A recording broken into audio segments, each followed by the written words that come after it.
જ્યાં જોઈએ ત્યાં માત્ર ને માત્ર મુશ્કેલી અને માત્ર ને માત્ર આફત જ જોવા મળી રહી છે। હું કેમેરામેનને વિનંતી કરીશ કે તે દ્રશ્યો બતાવવાનો પ્રયત્ન કરે। આ દ્રશ્યો છે પોરબંદર શહેરના સૌથી પોર્શ એરિયા ગણાતા રાજીવનગરના દ્રશ્યો છે કે જ્યાં લોકોના 4 વ્હીલર તેમજ 2 વ્હીલર છે તે પાણીની અંદર ગરકાવ થઈ ચૂક્યા છે। લોકોના ઘરની અંદર પણ પાણી છે તે ઘૂસી ચૂક્યા છે। જોઈ શકાય છે કે લોકોએ કઈ રીતે પોતાના વડીલોને હાથ પકડીને પોતાના ઘર સુધી લઈ જવા પડે તે પ્રકારની પરિસ્થિતિનું છે તે નિર્માણ થઈ ચૂક્યું છે। લોકોને હવે વરસાદ રહ્યા બાદ આ જે તમામ જે ગાડીઓ છે તે ખાસ કરીને ગેરેજે લઈ જવી પડે તે પ્રકારની પરિસ્થિતિનું નિર્માણ છે તે હાલ અત્યારે પોરબંદર શહેરની અંદર જોવા મળી રહ્યું છે। રાજીવનગર વિસ્તાર કે હાઈ પ્રોફાઇલ એરિયા ગણાતો હોય છે, પરંતુ અહીંયા પણ 4 ફૂટ 5 ફૂટ 6 ફૂટ સુધીના પાણી છે તે લોકોના ઘરની અંદર ઘૂસી ચૂક્યા હોવાનું સામે આવ્યું છે। સ્થાનિકો સાથે આપણે વાતચીત કરવાનો પ્રયત્ન કરીશું કે આખરે કયા પ્રકારની પરિસ્થિતિનો તેઓ સામનો કરી રહ્યા છે અને કેટલા વર્ષથી તેઓ અહીં રહે છે। શું કહેશો, કયા પ્રકારની પરિસ્થિતિનો સામનો આપ કરી રહ્યા છો? અમે રાજીવનગરમાં છેલ્લા 14 વર્ષથી રહીએ છીએ। પરિસ્થિતિ એવી છે કે આટલા વર્ષમાં કોઈ દિવસ કંઈ પ્રોબ્લેમ હતો નહીં।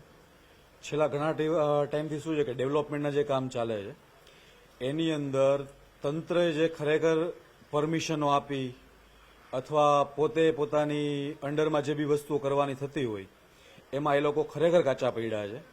આગળ અમારે અમુક નિકાસના ઘણા બધા માર્ગો હતા, એ અત્યારે માર્ગો ઉપર બિલ્ડિંગો ખડકી દીધેલા છે, ત્યાંથી નિકાસ થતો નથી અને એની જ હાલાકી અત્યારે આખા રાજીવનગરને ભોગવવી પડે છે। હવે અત્યારે વચ્ચે તમે અહીંયા જુઓ તો ત્યાં પાણી છે, તમને દેખાશે નહીં, બાકી વચ્ચે અત્યારે ઓલરેડી ત્યાં ખોદેલું છે। સારામાં સારા પેવર બ્લોકનું કામ થયેલું હતું, એ પેવર બ્લોક પાછા કઢાવી ત્યાં વચ્ચે ખોદી અને ત્યાં એ લોકોએ ડ્રેન લાઈન નખવડાવેલી છે। એનો કોઈ આવા ડેવલપમેન્ટનો કોઈ મતલબ રહેતો નથી એમ, ખરેખર આવો કોઈ મતલબ રહેતો નથી એમ। અને તમને ખબર જ છે કે ભવિષ્યમાં અમારા પ્રોજેક્ટ આવવાના છે, તો એકવારમાં કામ નથી થતું, થઈ જ શકે છે ને, તો શું કામ નથી કરતા ભાઈ? એનું કારણ છે કે જો કામ નહીં થાય તો એ લોકોને પૈસા નહીં મળે, કોન્ટ્રાક્ટ બીજો નહીં મળે, એટલે વસ્તુ પરિસ્થિતિ આ છે। એટલે ખરેખર તમારા માધ્યમથી એક જ વસ્તુ જણાવવાની તંત્રને કે જે ઉપર બેઠેલા લોકો છે કે થોડુંક ધ્યાન આપો, બાકી જે કન્ડિશન અત્યારે થયેલી છે તમારી બીજા સ્ટેટમાં એ આ સ્ટેટમાં થવાની છે।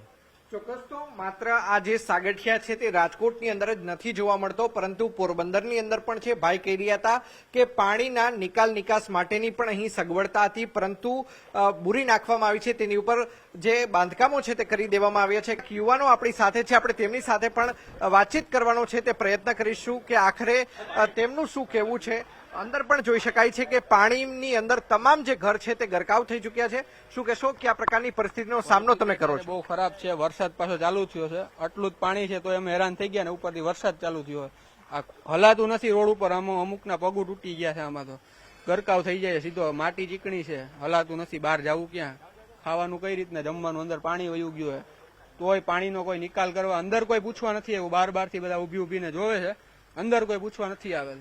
તો અમે જા બધા અમારી સાથે છોકરા છે બધા બરોબર, બધા આમ પાણીમાં અમે ક્યારના એક ચક્કર મારીએ। સવારના એક માજીનું પણ રેસ્ક્યુ કર્યું અમે, સવારના માજીના ઘરમાં એકલા રહેતા હતા, એના ઘરમાં પાણી આવી ગયું હતું, એનું રેસ્ક્યુ અમે કરીને એને સારા ઠેકાણે પુગાડેલા છે અમે।